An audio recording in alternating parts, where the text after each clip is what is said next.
கிருபை எனக்கு போதும், உங்க கிருபை எனக்கு போதும்.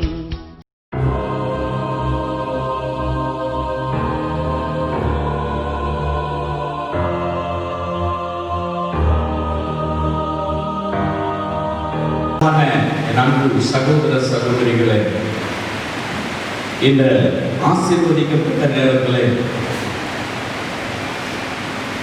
இங்கு வந்து கர்த்தரை ஆராதிக்கிற உங்களுக்கும் இந்த சோசியல் மீடியாவின் மூலமாக முகநூல் வழியாக யூடியூபின் வழியாக பார்த்து கொண்டிருக்கிற அன்பு சகோதர சகோதரிகளுக்கும் ஆண்டவராக இயேசுவின் நாமத்தில் நான் வாழ்த்துதலை சொல்லி தேவனுடைய வார்த்தை உங்கள் நடுவில் பகிர்ந்து கொள்ள நான் விரும்புகிறேன். பிரியமான சகோதரனே சகோதரியே, கன்னிகளுடைய வாழ்க்கையில் ஆண்டவரை ஏற்றுக்கொண்டால், இயேசுவின் இரத்தத்தினாலே கழுவப்பட்டு விட்டால், அல்லது அபிஷேகம் பண்ணப்பட்டு விட்டால், அல்லது ஊழியக்காரனாய் வந்துவிட்டால் அவனுக்கு வியாதி வராது என்று சொல்லுகிற ஒரு தவறான ஒரு காரியத்தை நம் மனதில் வைத்திருக்கிறோம். எல்லாருக்கும் வியாதி வரும். வியாதி என்பது பொதுவான ஒன்று. எப்படி சரீரம் உணர்வுகளோடு கூட இருக்கிறதோ, சிரிப்பு எப்படி வருகிறதோ, அழுகை எப்படி வருகிறதோ, கோபம் எப்படி வருகிறதோ, அதே விதமாய் மனிதனுக்கு சரீரம் இருக்கும் வரை அவனுக்கு நோவு இருக்கும் என்பதாக யோபு சொல்லுகிறார். எனக்கு அன்பான அன்பு சகோதரனே சகோதரியே, ஆகையினால பார்த்தீங்கன்னு சொன்னாங்க நிறைய பேருக்கு அப்படி தவறான ஒரு காரியம். இயேசு கிறிஸ்துவின் நாமத்தில் நமக்கு சுகம் உண்டு, இயேசு கிறிஸ்துவினாலே நமக்கு அந்த வியாதியிலிருந்து விடுதலை உண்டு. ஆனால் வியாதியே வராது, வியாதி என்னை அணுகாது, அல்லது வியாதியே இல்லாமல் இருப்பேன் என்பதாக நாம் ஒரு பொழுதும் நினைக்க வேண்டாம். இப்பொழுது இருக்கிற இந்த காலகட்டத்தில் கொரோனா என்று சொல்லுகிற ஒரு கொடிய வியாதி யாரை வேண்டுமானாலும் தாக்கக்கூடியதாக இருக்கிறது. அது பணக்காரனாக இருந்தாலும், ஏழை குடும்பத்தை சார்ந்தவர்களாக இருந்தாலும், அல்லது ஊழியக்காரராக இருந்தாலும், யாரை வேண்டுமானாலும் இந்த வியாதி தாக்கக்கூடியதாக இருக்கிறது. எனக்கு அன்பான அன்பு தேவ பிள்ளைகளே, ஆகவே வேதம் என்ன சொல்லுகிறது? இப்படி பரிசுத்தமாய் வாழ்ந்த ஒரு மனிதன், இப்படியாய் ஆண்டவருக்கு தன்னை ஒப்பு கொடுத்து தரிசனங்களை வெளிப்படுத்துகிற ஒரு மனிதன், ஜெப ஜீவியத்திலே மிகவும் வல்லமையான ஒரு மனிதன், ஆளுமையிலே உயர்ந்த பதவி வகித்த ஒரு மனிதன், தானியேல் என்று சொல்லுகிறவர், தானியேல் என்று சொல்லுகிற ஒரு தேவனுடைய மனுஷர் என்ன சொல்லுகிறார் வேதாகமத்திலே நீங்கள் வாசித்து பார்க்கும் பொழுது, தானியேலின் புத்தகம் 8ஆம் அதிகாரம் 27ஆம் வசனம் வாசிக்கும் பொழுது, தானியேல் தெளிவாக ஒரு காரியத்தை அவர் நமக்கு சொல்லுகிறதை இந்த வேத பகுதி சொல்லுகிறது. பாருங்கள், வாசிக்க கேட்கலாம். தானியேலாகிய நான் சோர்வடைந்து சில நாள் வியாதிப்பட்டிருந்தேன். பின்பு நான் எழுந்திருந்து ராஜாவின் வேலையை செய்து அந்த தரிசனத்தினால் திகைத்துக் கொண்டிருந்தேன். ஒருவரும் அதை அறியவில்லை. கர்த்தருடைய பரிசுத்த நாமத்திற்கு மகிமை உண்டாவதாக. விசுவாச வீரன் சிங்க கபியிலே சிங்கத்தின் வாயை கட்டி போட்டு இரவெல்லாம் சிங்கத்தோடு கூட வாழ்ந்த ஒரு மனிதன், பரிசுத்தமுள்ள ஒரு தேவனுடைய மனிதர். அவர் சொல்லுகிறார், சில காலம் நான் வியாதிப்பட்டிருந்தேன், சில காலம் என்னுடைய சரீரம் வியாதியினால் பிடிக்கப்பட்டிருந்தது என்பதாக அவர் சொல்லுகிறார். பிரியமான அன்பு சகோதரனே சகோதரியே, ஆகவேதான் வியாதி எல்லா மனிதனுக்கும் வரக்கூடியதுதான். பின்பு ஆண்டவர் அவருக்கு சுகம் கொடுத்து தன்னுடைய வேலையை, ராஜாவுடைய வேலையை அவர் செய்ததாக வேதாகமத்திலே வாசிக்கிறோம். என்னை கேட்டுக்கொண்டிருக்கிற அன்பு சகோதரி சகோதரியே, ஒருவேளை நீங்கள் ஆண்டவருடைய பிள்ளையாக இருக்கலாம், அல்லது இயேசுவை அறியாதவர்களாக இருக்கலாம். எனக்கு ஏன் இந்த வியாதி வந்தது? இந்த வியாதி எனக்கு வர வேண்டிய அவசியம் என்ன? ஏன் நான் ஆண்டவரை நேசிக்கிறேன், நான் விசுவாசம் உள்ளவனாய் இருக்கிறேன், நான் ஆண்டவருடைய காரியங்களிலே கிரமமாய் ஒழுக்கமாய் இருக்கிறேன், ஆனாலும் எனக்கு இந்த வியாதியின் பிடியினாலே நான் அகப்பட்டவனாக நான் போராடி கொண்டிருக்கிறேன். ஏன் எனக்கு இந்த வியாதி வர வேண்டும் என்கின்ற பல கேள்விகள் உடைய இருதயத்தில் இருக்கலாம். தானியேலை போல ஜெபிக்கிற ஒரு மனிதனை, அந்தி சந்தி மத்தியான வேளையிலே ஜெபிக்கிற ஒரு மனிதனை பாருங்கள், விசுவாசமுள்ள ஒரு மனிதனை பாருங்கள். தேவனுடைய தரிசனங்களை கண்டு அதை வெளிப்படுத்தக்கூடிய கிருபை பெற்ற ஒரு மனிதர், அரசாங்கத்தில் மிக உன்னதமான பதவியை வகித்த ஒரு மனிதன், ஞானம் நிறைந்த ஒரு மனிதர். அவர் சொல்லுகிறார், நான் சில காலம் வியாதிப்பட்டிருந்தேன். எனக்கு அன்பான அன்பு சகோதரே சகோதரி, வியாதி யாரை வேண்டுமானாலும், யாருக்கு வேண்டுமானாலும் வரலாம். ஆனால் நமக்கு ஒரு தேவன் உண்டு, நம்மை சுவாசிக்கிற ஆண்டவராக இயேசு கிறிஸ்து உண்டு. அவருடைய தழும்புகளால் நாம் சுகமாகிறோம். அவருடைய காயப்பட்ட தழும்புகளால் நமக்கு சுகம் கிடைக்கிறது, நமக்கு விடுதலை கிடைக்கிறது. வியாதி வரலாம், ஆனால் அந்த வியாதியில் இருந்து நமக்கு விடுதலை தருகிற ஒரு தேவன் உண்டு. அவர் ஆண்டவராக இயேசு கிறிஸ்து. எனக்கு அன்பான அன்பு சகோதரனே சகோதரியே, ஏன் இந்த வியாதி வந்துச்சு இந்த தானியேலுக்கு? இப்படிப்பட்ட வியாதி வர்றதுக்கு என்ன காரணம் அப்படின்னு கேட்டீங்கன்னாக்கா, அவர் சொல்றார், முதல்ல நான் சோர்ந்து போயிருந்தேன், நான் சோர்வாய் இருந்தேன், நான் கண்ட தரிசனத்தை குறித்து திகைத்து கொண்டிருந்தேன். எனக்குள் ஒரு பயம் இருந்தது, எனக்குள் ஒரு கவலை இருந்தது, எனக்குள் ஒரு கஷ்டம் இருந்தது, எனக்குள் ஒரு கலக்கம் இருந்தது. நான் கண்ட தரிசனத்தை குறித்து எனக்கு ஒரு பயம் உண்டாயிற்று. காபிரியேல் தூதன் வந்து அந்த தரிசனத்துடைய விளக்கத்தை சொன்ன போதும் கூட நான் யாருக்கும் சொல்லக்கூடாது என்பதாக அறிவித்தபடியினாலே என்னுடைய இருதயத்துக்குள்ளாய் ஒரு கவலை இருந்தது. அந்த கவலையை நினைத்து நினைத்து நினைத்து நான் வியாதிப்பட்டு விட்டேன். ஹல்லேலூயா. எனக்கு அன்பான சகோதரனே சகோதரி, வியாதிக்கு காரணம் என்ன? மனிதனுடைய இருதயத்தில் இருக்கப்பட்ட கவலை. மனுஷனுடைய இருதயத்தில் ஏதோ ஒரு காரியத்தை குறித்து கலங்கி கொண்டிருக்கிறார்கள்.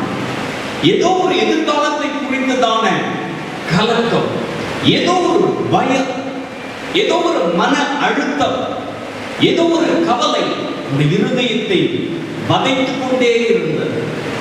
ஆகையினால நான் வியாதிப்பட்டேன். அவர் சொல்றாரு, நான் கண்ட தரிசனத்தை குறித்து திகைத்து கொண்டிருந்தேன். ஹல்லேலூயா. அப்படி ஒரு கலக்கம் அவருக்கு இருந்தது. ஆகையினாலே தான் எனக்கு இந்த வியாதி வந்தது என்பதாக அவர் சொல்லுகிறார். பிரியமான அன்பு தேவ பிள்ளைகளே, ஒருவேளை உங்களுடைய வாழ்க்கையிலே கூட மன அழுத்தம் வெளியில் சொல்ல முடியாததாக இருக்கலாம், மன நோவு வெளியில் அறிவிக்கப்பட முடியாததாக இருக்கலாம், மன கவலையை மற்றவர்களிடம் சொல்ல முடியாததாக இருக்கலாம். அதனால் ஒருவேளை நீ இளைத்து போயிருக்கலாம், சோர்ந்து போயிருக்கலாம், அல்லது நோவு கொண்டவனாக, வியாதி கொண்டவர்களாக ஒருவேளை இருக்கலாம். எனக்கு அன்பான அன்பு தேவ பிள்ளைகளே, ஆண்டவராக இயேசு கிறிஸ்து என்ன சொல்லுகிறார் பாருங்கள். மத்திய எழுதின சுவிசேஷம் 6ஆம் அதிகாரம் 31ஆம் வசனத்தை வாசித்து பார்க்கும் பொழுது நம்மை நோக்கி ஆண்டவராக இயேசு கிறிஸ்து தெளிவாக ஒரு காரியத்தை சொல்லுகிறார். அதை வாசிக்கலாம். ஆகையால் எண்ணத்தை உண்போம், எண்ணத்தை உண்போம், எண்ணத்தை குடிப்போம், எண்ணத்தை குடிப்போம், எண்ணத்தை உடுப்போம் என்று எண்ணத்தை உடுப்போம் என்று கவலைப்படாதீர்கள். கவலைப்படாதிருங்கள். கர்த்தருடைய பரிசுத்த நாமத்துக்கு மகிமை உண்டாவதாக. மனிதனுடைய வாழ்க்கையிலே உணவை குறித்து கவலை, உடுக்கிறதை குறித்து கவலை, குடிக்கிறதை குறித்து கவலை, இப்படி மனிதனுடைய வாழ்க்கையில பார்த்தீங்கன்னு சொன்னால் இந்த கவலைகளுடைய இருதயத்துல வேதனையை உண்டாக்குறது. அவன் சுகபகமாய் வாழ்வதற்காக ஓடி ஓடி உழைக்கிறான், ஓடி ஓடி பணம் சம்பாதிக்கிறான், பல காரியங்களை முயற்சி செய்து தோல்வி வெற்றி என்று வாழ்ந்து அவனுடைய வாழ்க்கையிலே நிம்மதி இல்லாதபடிக்கு அவன் தடுமாற்றத்தோடு கூட இருக்கிறான்.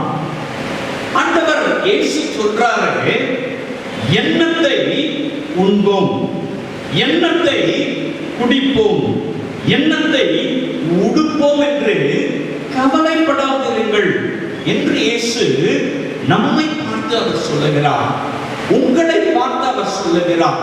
இந்த கவலை மனிதனுடைய வாழ்க்கையிலே வியாதியை கொண்டு வந்துவிடும். தானியேலுக்கு கவலை வியாதி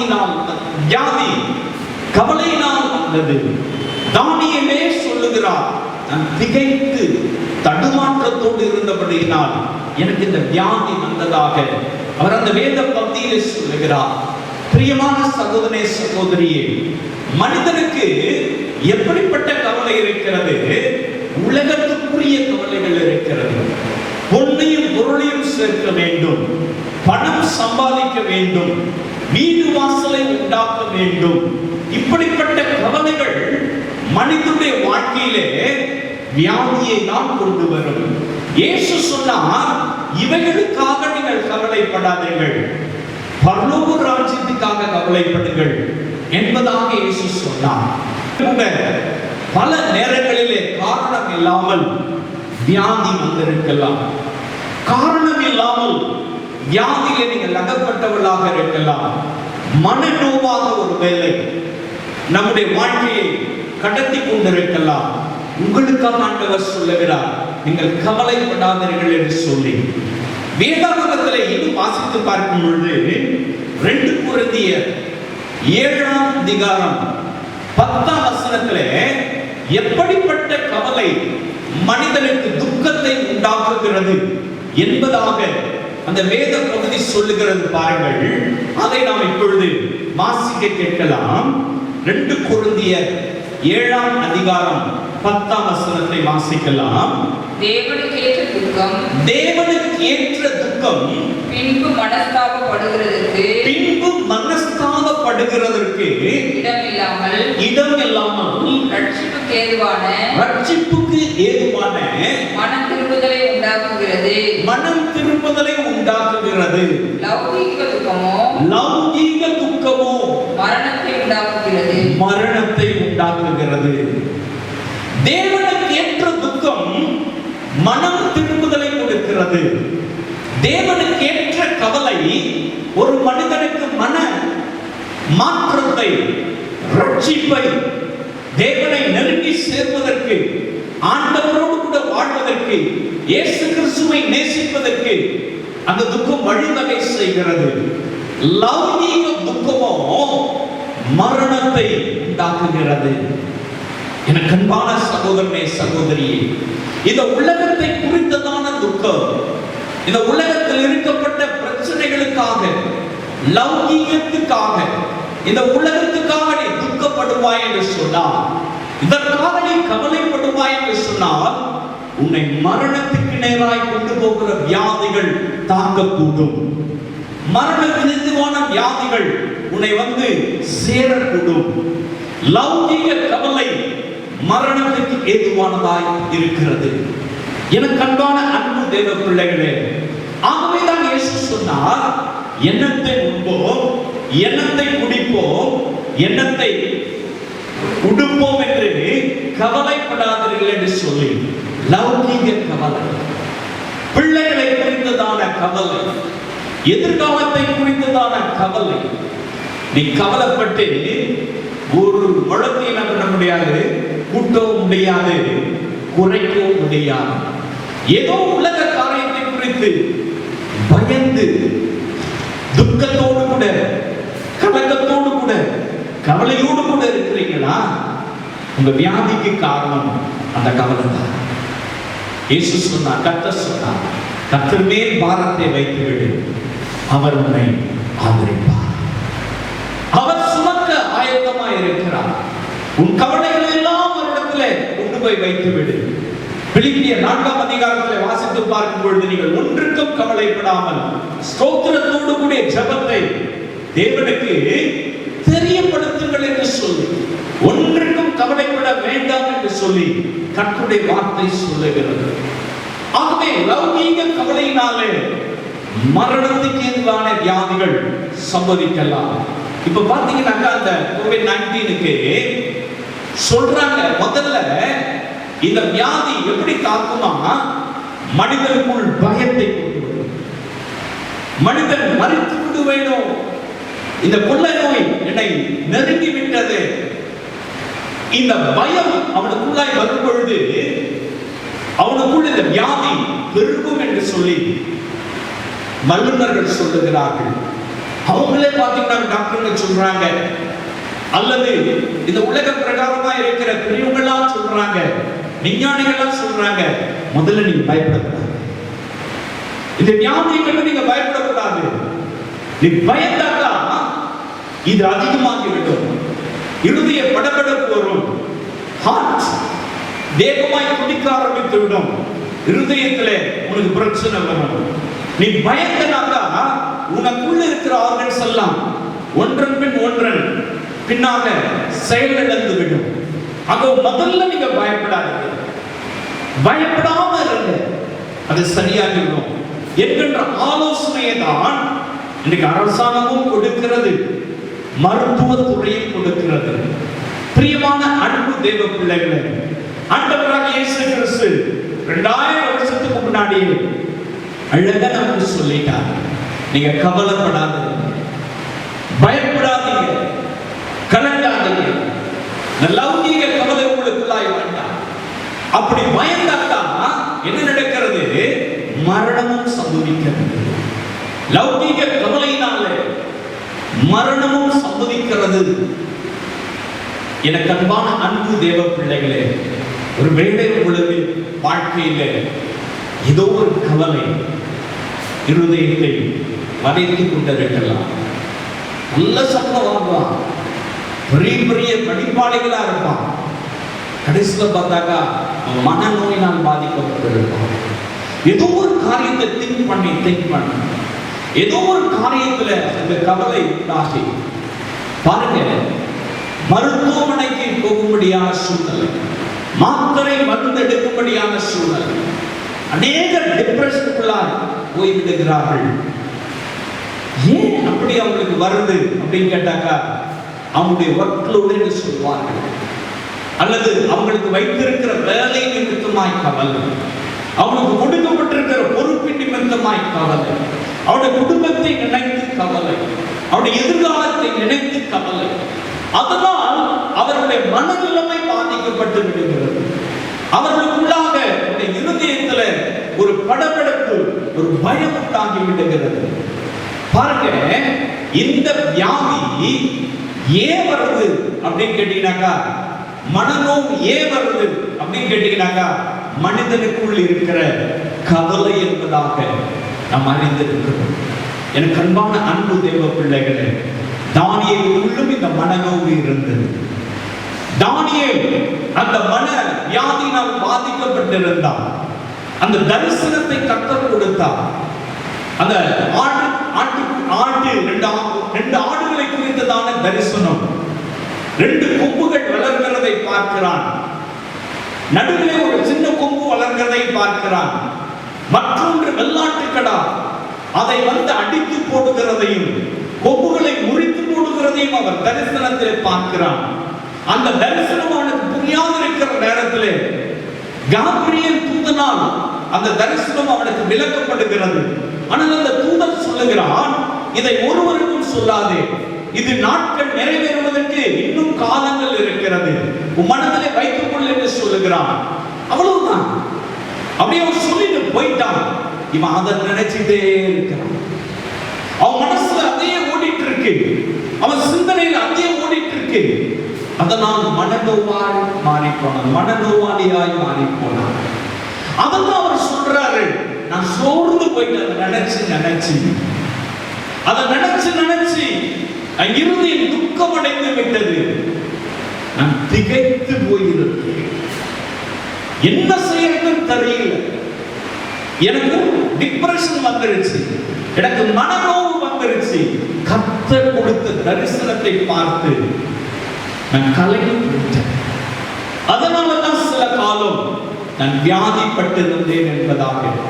ஒருவேளை நீங்களும் கூட ஏதோ ஒரு உலக கவலையினாலே, ஏதோ ஒரு காரியத்தினாலே நீங்கள் நினைத்து அல்லது யோசித்து அல்லது கவலைப்பட்டு நீங்கள் ஒருவேளை வியாதி கொண்டிருக்கலாம்.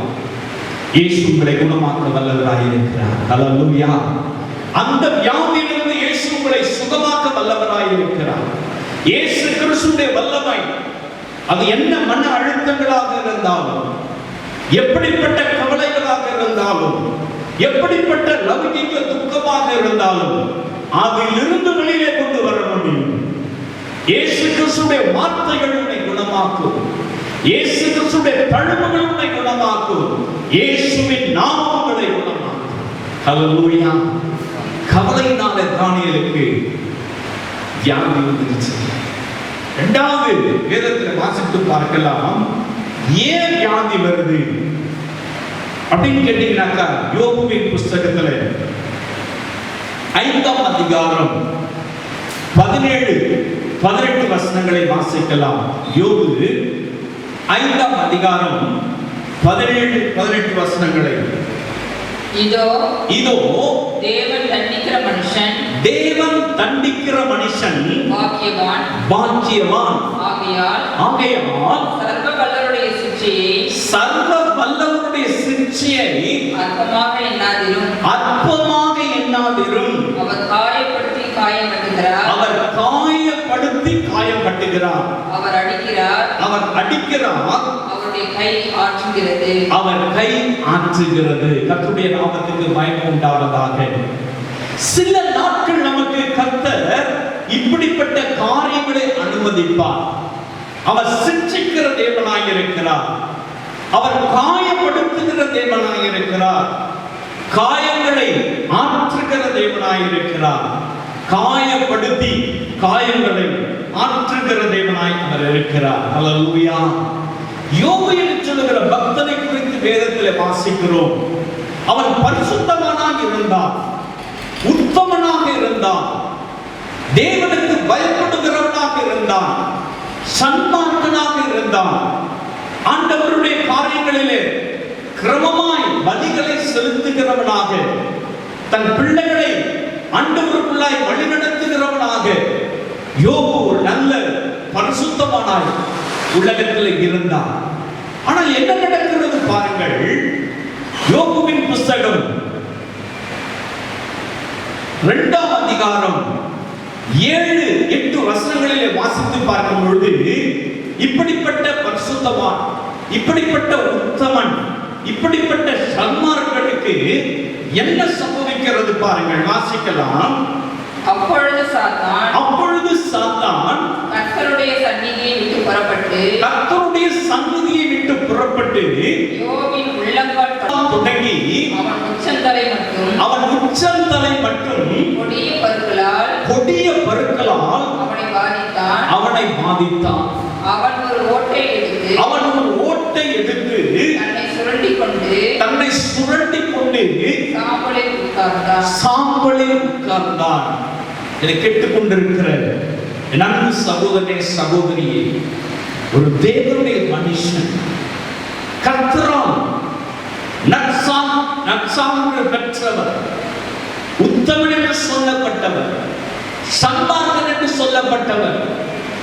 பாருங்கள், இவனுக்கு கர்த்தர் சில காலம் சாத்தானுடைய கைகளிலே அவனை கொடுத்து அனுமதி கொடுத்தான். என்ன நடக்கிறது? அவனுடைய சொத்து சுதந்திரங்களை எல்லாம் ஒரு பக்கத்தில் இழந்து போகிறான். இதையெல்லாம் ஒரு வேதனை அவனுக்கு. எல்லாத்தையும் இழந்து நிற்கிற சமயத்துல அவனுடைய சரீரம் நன்றாக இருக்கிறது, ஆரோக்கியமாக இருக்கிறது. திடீரென்று சொல்லி உள்ளங்காலில் இருந்து உச்சல் தலை மட்டும் பருக்கள் அவனுக்கு உண்டாகிவிட்டது, சர்ம நோய்கள் உண்டாகிவிட்டது. சரீரமெல்லாம் கிழித்துக் கொள்ளும்படியா ஓட்டை எடுத்து சரீரத்தை சுரண்டும்படியான ஒரு கொடிய வியாதி அவனை பிடித்துக் கொண்டது. பிரியமான அன்பு தேவ பிள்ளைகளே, ஏன் இந்த வியாதி அவனுக்கு வந்துச்சு? இவனுக்கு இப்படி இந்த வியாதி வருவதற்கு காரணம் என்ன? கர்த்தரை அவன் அதிகமாய் நேசித்தான். தேவன் பேரில் அவன் அன்புள்ளவனாய் இருந்தபடியினால், தேவனை அதிகமாய் நேசிக்கிறவர்களுக்கு சில நேரங்களிலே வியாதிகள் வரலாம், சில நேரங்களிலே கலக்கங்கள் வரலாம். தேவனை நேசிக்கிறவர்களுக்கு அவருடைய சிக்ஷையை அற்பமாக நினைக்காதீர்கள். அவர் காயம் உண்டாக்கி காயங்களை கட்டுகிற தேவனாய் இருக்கிறார். ஒருவேளை உங்களுடைய வாழ்க்கையிலும் கூட தேவனுடைய சிக்ஷையின் நிமித்தமாக, நீங்கள் அவரை நேசிப்பது நிமித்தமாக, நீங்கள் அவர் மீது அன்பு வைத்திருக்கிற நிமித்தமாக ஏதோ ஒரு வியாதி வந்திருக்கலாம். அது ஒருவேளை நீ உபவாசம் இருப்பதனால் வந்திருக்கலாம், அல்லது தேவனுக்காய் வைராக்கியம் பாராட்டுவதனால் வந்திருக்கலாம். ஏதோ ஒரு காரணத்தினாலே கர்த்தர் அனுமதி கொடுத்திருக்கலாம். தேவனை நேசிக்கிற பிள்ளைகளுக்கு வியாதிகள் வரலாம். யோபுவை போல தேவனை நேசிக்கிறவர்கள் நாம் இந்த வேதாகமத்தில் பார்த்தது. யோபு அவ்வளவு அனுபவித்திருந்தார். இந்த வியாதிகள் வந்தால போதும், சொத்து சுதந்திரங்களை பிள்ளைகளை எல்லாவற்றையும் இழந்த போதும் சொன்னார், கர்த்தர் கொடுத்தார், கர்த்தர் எடுத்துக் கொண்டார், கர்த்தருக்கு ஸ்தோத்திரம் என்று சொல்லி. எவ்வளவு நல்லவர் பாருங்க, எவ்வளவு தேவனுக்கு பயப்படுகிற மனிதன் பாருங்க, எவ்வளவு உத்தமமான ஒரு மனுஷன் பாருங்க, சத்தியத்தை அறிந்திருந்த ஒரு மனிதன் பாருங்க. அவனுக்கு உச்சந்தலை முதல் உள்ளங்கால் வரையிலும் வியாதி அவனை மாட்டி வளைத்தது. அவன் கடைசி வரை ஆண்டவரை நேசிக்கிறவனாகவே இருந்தான். ஹல்லேலூயா. கர்த்தர் பேரில் அன்புள்ளவனாகவே இருந்தான். ஏன் எனக்கு இந்த வியாதியை கர்த்தர் கொடுத்தார்? எனக்கு ஏன் இந்த வேதனை? எனக்கு ஏன் இந்த உபத்திரவம் என்று கர்த்தரை பார்த்து கேட்கவில்லை. அவருடைய சிக்ஷையை அற்பமாய் நினைக்கவில்லை. காயம் உண்டாக்கினவர் காயங்களை கட்டுவார் என்று சொல்லி அறிந்து வைத்திருந்தார். ஆகவேதான் அவருடைய சரீரம் மீண்டும் குழந்தையின் சரீரத்தை போல, அவருடைய சரீரத்தில் இருந்த வியாதிகள் எல்லாம் விலகி இரண்டத்தனையான ஆசீர்வாதங்களால் அவர் ஆசீர்வதிக்கப்பட்டார். பிரியமான அன்பு தேவ பிள்ளைகள், ஒருவேளை உங்களுடைய வாழ்க்கையிலும் கூட நீங்கள் ஆண்டவரை நேசிக்கிறீங்களா? ஆண்டவர் மேல அன்பு வச்சிருக்கிறீங்களா? உங்களுக்கு வியாதி வந்திருக்கா? வியாதியினாலே துக்கப்படுகிறீர்களா? வியாதியினாலே பணத்தை எல்லாம் இழந்திருக்கிறீங்களா? இன்னும் ஆண்டவரை நேசிக்க ஆரம்பிங்க. இயேசுவின் மேல இன்னும் அன்பு வைக்க ஆரம்பிங்க. இந்த வியாதி வரும் போகும். இயேசு அன்புள்ள தேவன், உங்களை காண்கிற தேவன்.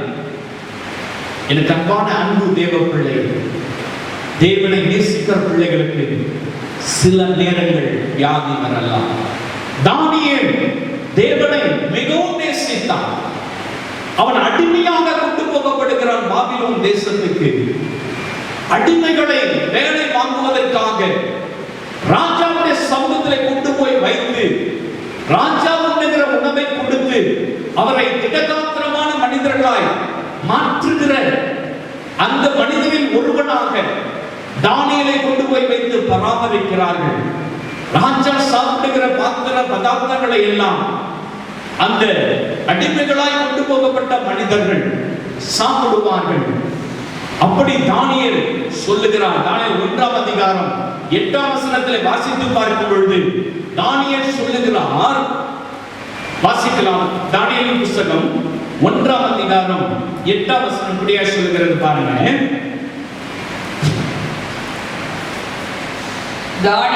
தானியேல் ராஜாவின் போஜனத்தினாலும் அவர் பானம் பண்ணும் திராட்சரசத்தினாலும் தன்னை தீட்டுப்படுத்தலாகாதென்று தன் இருதயத்தில் தீர்மானம் பண்ணிக்கொண்டு தன்னை தீட்டுப்படுத்தாதபடி பிரதானிகளின் தலைவனிடத்தில் வேண்டிக் கொண்டான். பாருங்க, ராஜா சாப்பிடுற பாத்திரத்தை கூட நான் சாப்பிட மாட்டேன், ராஜா கொடுக்கிற உணவு நான் சாப்பிட மாட்டேன், அதனால் நான் தீட்டுப்பட மாட்டேன் என்று சொல்லி கர்த்தருடைய வார்த்தையின் மீது, கர்த்தருடைய பரிசுத்தத்தின் மீது அவ்வளவு அன்பு வைத்திருந்தான். பாருங்க, இந்த நாட்களில் தான் நீதிமன்றங்கள் எல்லாம் உண்டு. அந்த நாட்களில் நீதிமன்ற கேஸ் எல்லாம் கிடையாது. ராஜா ஒரு கட்டளையிட்டால் அது உடனே நிறைவேற்றப்படும். ராஜாவை எதிர்த்து ஒருவரும் பேச முடியாது, ராஜாவை எடுத்து ஒருவரும் குரல் கொடுக்க முடியாது. ஆனால் தானியேல் கர்த்தருக்காய் வைராக்கியம் பாராட்டி, கர்த்தருடைய பரிசுத்தத்தை விரும்பி, ஆண்டவரை நேசித்து, ராஜாவுடைய பாத்திரத்தில் பானம் பண்ண மாட்டேன், அவன் தீட்டுள்ளதாய் இருக்கிறது, அந்த தீட்டான காரியத்தை நான் உட்கொள்ள மாட்டேன், அந்த அருவருப்பு எனக்கு வேண்டாம் என்று சொல்லி தைரியமாய் ஒதுக்கி வைத்தான். காரணம் என்ன? கர்த்தருடைய வைத்திருந்த அன்பு, தேவன் பேரில் அவருக்கு இருக்கப்பட்ட அன்பு. ஆகவேதான் தானியேலை குறித்து கர்த்தர் சொல்லுகிறார், நீ எனக்கு மிகவும் பிரியமானவன். அல்லேலூயா. நீ எனக்கு மிகவும் பிரியமானவன், நான் உன்னை நேசிக்கிறேன், நீயும் என் மீது அன்பு வைத்திருக்கிறாய். ஆகவேதான் அவர் சொல்றார், சில காலம் நான் வியாதிப்பட்டிருந்தேன். என கேட்டுக்கொண்டிருக்கிற தேவ பிள்ளையே, நான் கிறிஸ்தவனா இருக்கிறேன், பரிசுத்தமாய் வாழுகிறேன், உண்மையா இருக்கிறேன், நான் நீதியை செய்கிறேன், நான் எந்த துரோகமும் செய்யவில்லை. ஆனால் எனக்கு இந்த வியாதி, இந்த கொடுமையான வியாதி என்னை துக்கப்படுத்துகிறது, என்னை வேதனைப்படுத்துகிறது என்று சொன்னால், நீ ஆண்டவர் மேல அன்பு வைத்திருக்கிற அர்த்தம், இயேசு மேல அன்பு வைத்திருக்கிறீங்கன்னு அர்த்தம். இன்னும் அன்பு செலுத்துங்க, அந்த வியாதி மறைந்து போகும். இன்னும் ஆண்டவரை நேசிக்க ஆரம்பிங்க, எப்படி வந்ததோ அப்படியே போகும். ஹல்லேலூயா. தானியேலே சொல்றாரு, நான் மனநோவு, நான் திகைத்து போய் கவலைப்பட்டு இருந்தேன், சில காலம் அப்படி இருந்தேன். பின்பதாக அவர் சொல்றார், ராஜாவுடைய வேலையை நான் போய் பார்த்தேன், மறுபடியும் அரசாங்கத்துடைய வேலையை நான் கவனித்தேன் என்பதாக தானியேல் சொல்லுகிறார். பிரியமான அன்பு சகோதரி சகோதரி, உங்களுடைய வியாதி ஏன் வந்துச்சு நீங்க நினைக்கலாம். நீ ஆண்டவரை நேசிக்கிறதுனால, ஆண்டவரை நேசிக்கிறவங்க எல்லாருக்கும் ஒரு நான் இல்லை, இன்னும் நீ ஆண்டவரை நேசிக்க வேண்டும் என்பதற்காக, இன்னும் ஆண்டவருடைய அன்பை புரிந்து கொள்ள வேண்டும் என்பதற்காக, தேவனுடைய நாமம் மகிமைப்பட வேண்டும் என்பதற்காக, ஒருவேளை சில காலங்கள் இந்த வியாதியினால் நீங்கள் துக்கப்படலாம், கவலைப்படலாம். கவலைப்படாதீங்க, இன்னும் ஆண்டவரை நேசிக்க ஒப்புக்கொடுங்க, ஒரு வாழ்க்கை கர்த்தர் ஆசீர்வதிப்பார். அந்த வியாதிகள் எல்லாம் மறையும், துக்கங்கள் எல்லாம் சந்தோஷமாய் மாறும். இன்னும் ஒரு காரியத்தை நான் சொல்ல விரும்புகிறேன். ஏன் வியாதி வருது? கிறிஸ்தவங்களுக்கு ஏன் வியாதி வருது? ஆண்டவரை நேசிக்கிறதுனால வருதுன்னு சொல்றீங்க. நான் ஆண்டவரை நேசிச்சு தானே என்னுடைய காரியங்களை எல்லாம் ஆண்டவருக்கு நேராக திருப்தியாய் நான் செய்து கொண்டிருக்கிறேன், ஏன் எனக்கு வியாதி வருது அப்படி நீங்க ஒருவேளை நினைக்கலாம். பாருங்க, நீங்க ஆண்டவருடைய கட்டளைகளை நிறைவேற்றக்கூடாது இருந்தாலும் சரி, ஆண்டவரோடு உடன்படிக்கை பண்ணுகிறவர்களாக இருந்தாலும் சரி, வேதம் சொல்லுகிறது பாருங்க, 1 கொரிந்தியர் 11ஆம் அதிகாரம் 29 30 வசனங்களை வாசிக்க கேட்கலாம். 1 கொரிந்தியர் 11ஆம் அதிகாரம் 29 30 வசனங்களிலே வாசித்து பார்க்கும் பொழுது அந்த வசனம் இப்படியாக சொல்லுகிறது. எண்ணத்தினால் எனில் அபாத்திரமாய் போஜனம் பானம் பண்ணுகிறவன் கர்த்தருடைய சரீரம்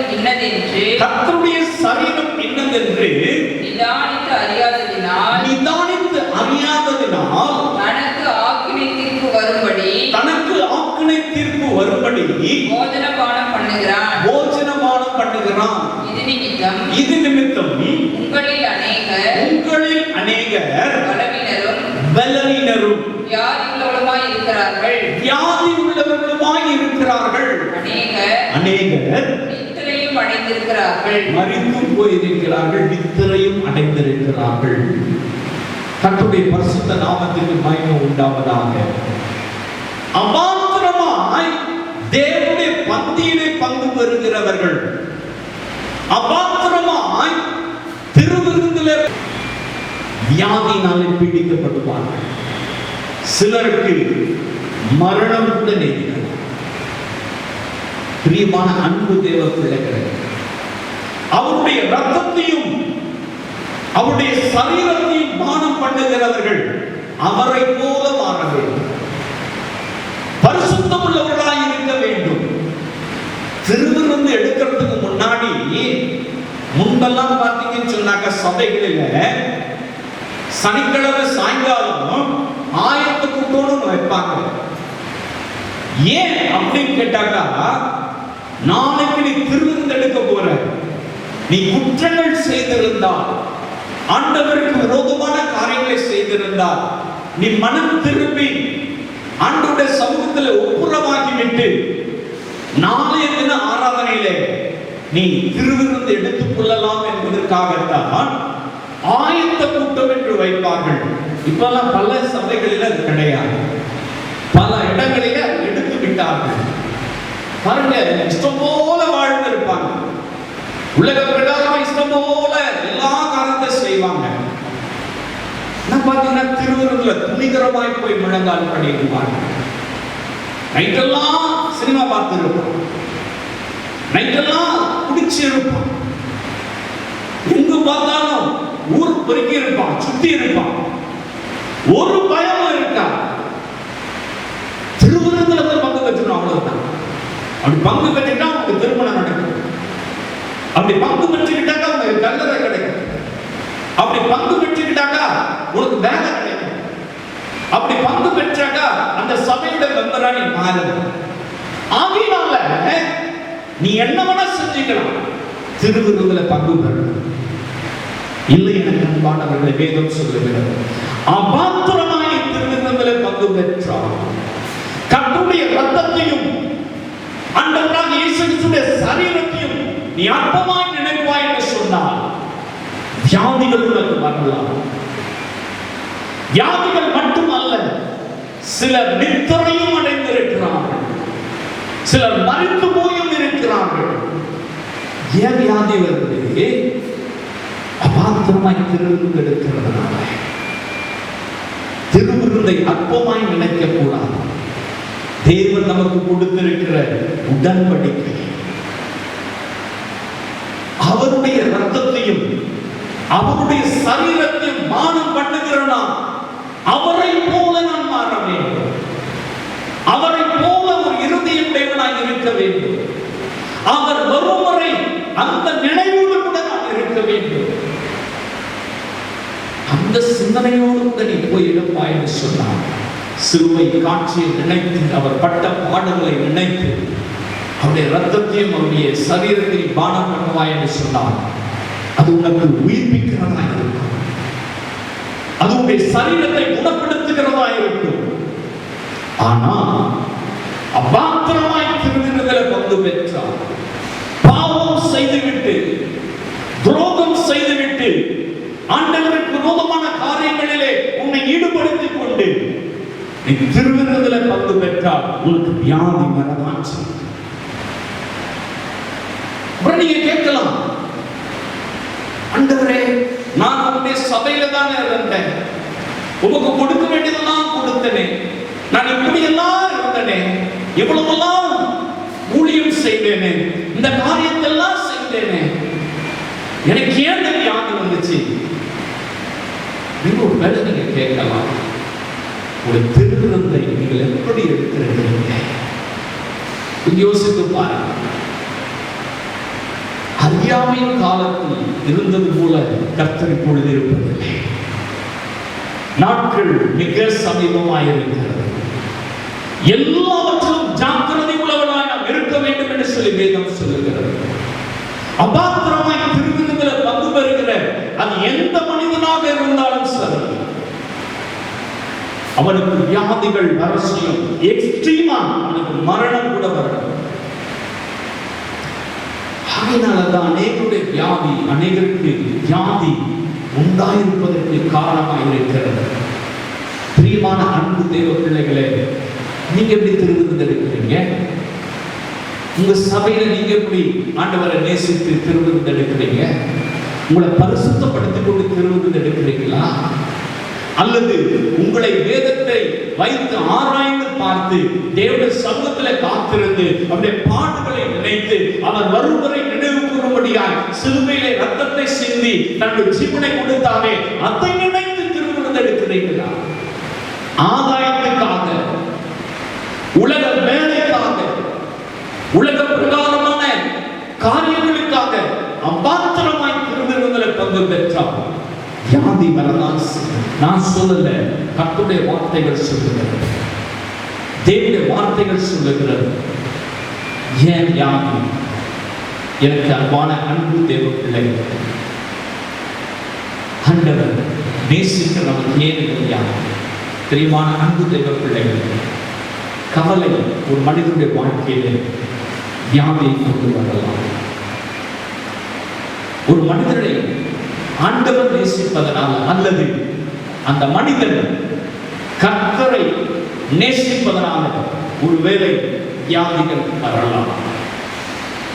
அல்லது உன்னுடைய சபையில நீ எடுக்கிற திருவிருந்தினால், திருவிருந்து கொடுக்கிறவங்கள நான் சொல்லல, திருவிருந்து எடுக்கிறவனை பற்றி தான் வேதம் சொல்லுகிறது.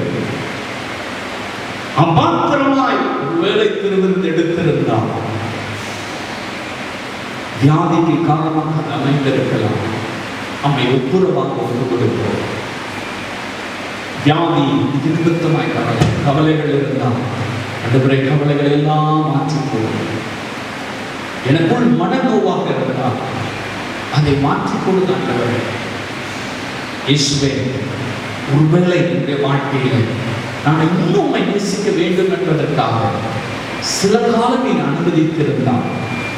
இந்த வியாதியை பற்றி நான் திங்க் பண்ண போறது கிடையாது, இன்னும் உம்மை நேசிக்க எடுத்து கொடுக்கிறேன்னு சொல்லி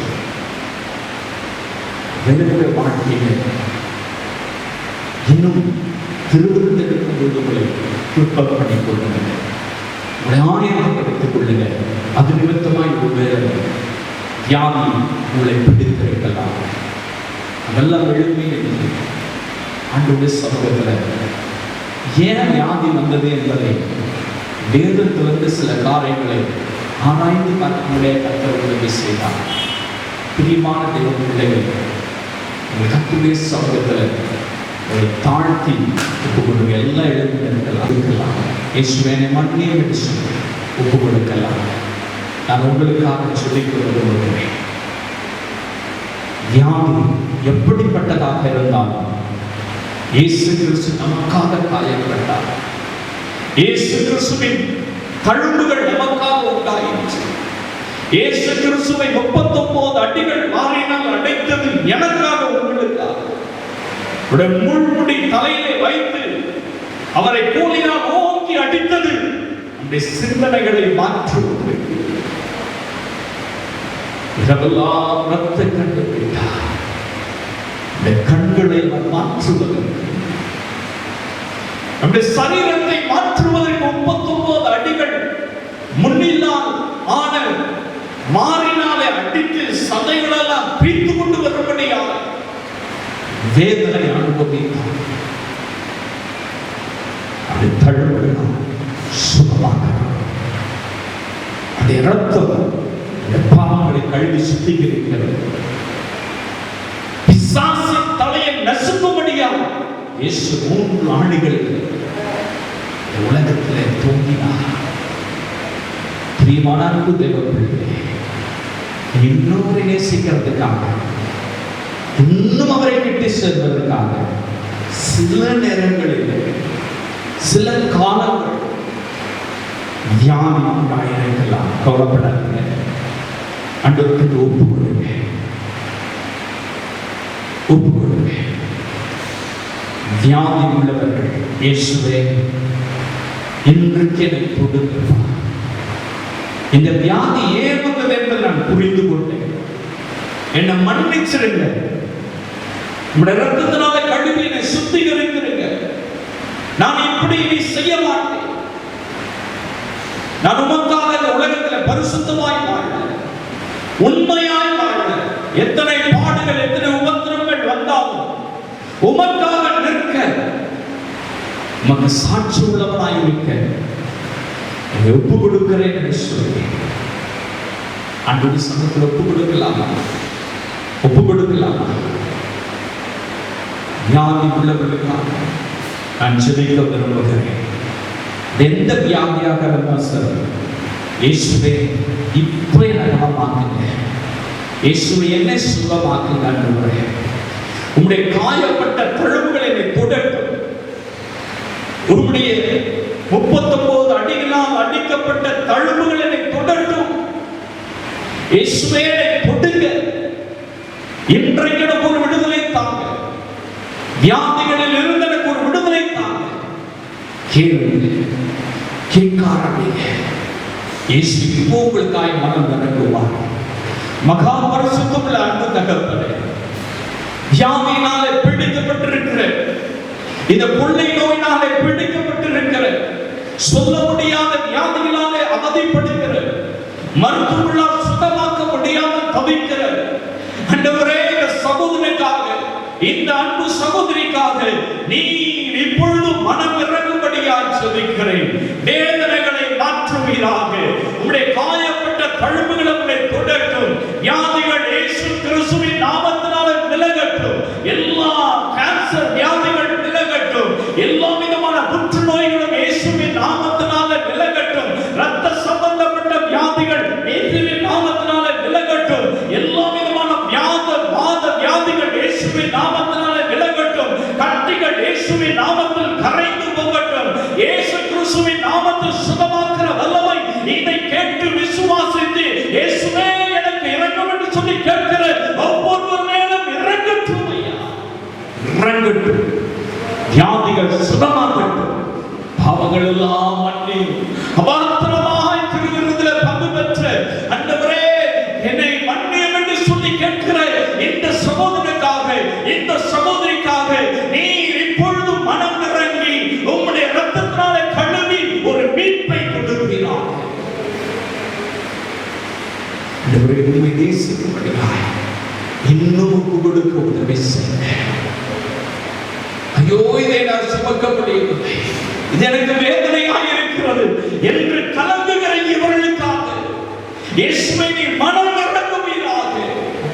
இவர்கள் மீது அன்பு வைத்திருக்கிறபடியால் இந்த சிலுவை சுமக்க முடியாத அளவுக்கு பாரப்படுகிறார்கள். நீர் இப்பொழுது அந்த வேதனைகளை மாற்றுங்க. உலக கவலைகள் மாறட்டும். எல்லா டிப்ரெஷன்களும் இயேசுவின் நாமத்தில் சுகமாகட்டும். இதை கேட்டுக்கொண்டிருக்கிறவருடைய வாழ்க்கையிலே காணப்படுகிற மன வியாதிகள், மன நோவுகள், மன அழுத்தங்கள் நசராக இயேசுவின் நாமத்தில் விலகி விடுதலை உண்டாவதாக. வந்திருக்கிற ஒவ்வொருவரையும் ஆசீர்வதிங்க. பாடுகளும் வேதனைகளும் மாறட்டும்.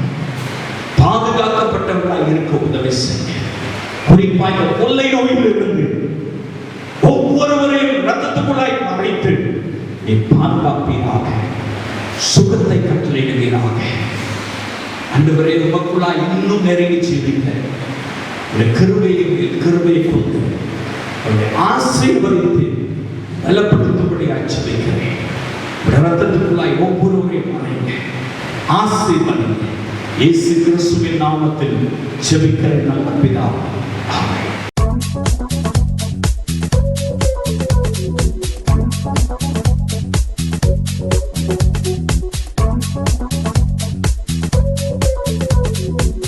Thank you.